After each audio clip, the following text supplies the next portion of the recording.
Hi everyone, so this is Boston, and I think I'll start by describing why I went there in the first place. A few years ago, I half planned a trip to America, starting in Las Vegas.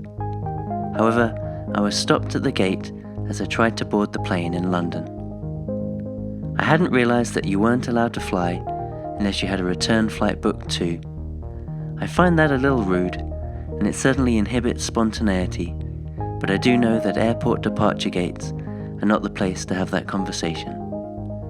I was quite worried when they stopped me, but I was encouragingly told by the lady checking tickets to just book any flight home on my mobile right there and then. I had just a few minutes to find a flight.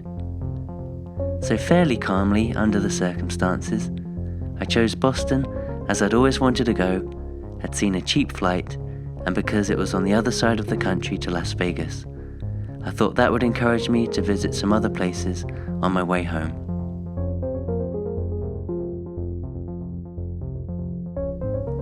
I think I spent just 2 nights in Boston, and these are my pictures, all taken with my Fuji X100T. There's certainly a strong European flavour to some of the architecture, and the often grey skies were familiar too. I visited the Old South Meeting House, where thousands of people gathered before the Boston Tea Party protests in 1773.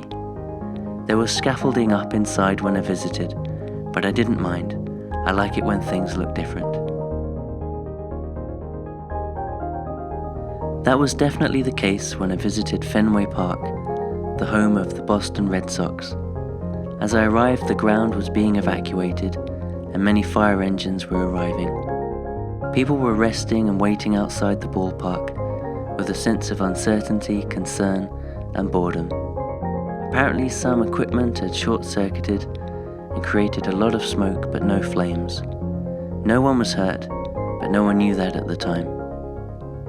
Looking back on these pictures in particular, I wish I had taken the wide teleconverter lens for the X100.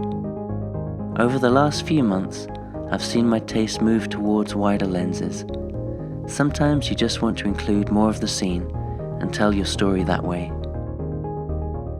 The second to last, quite abstract picture here was taken at Boston Airport, and the final picture is of the Aurora Borealis on the flight home as we came close to Iceland. It occurred to me that if I hadn't been made to quickly think of a city to fly back from, I might never have seen the beautiful northern lights, and that wasn't something I was expecting at the time. It also occurs to me now that if I was so keen to see the Aurora Borealis, maybe I should have just booked a trip to Iceland. But maybe I will another time. It's always nice to have something to look forward to. If you're new to the channel, please subscribe, and feel free to say hi in the comments. Thanks again everyone, see you in the next one.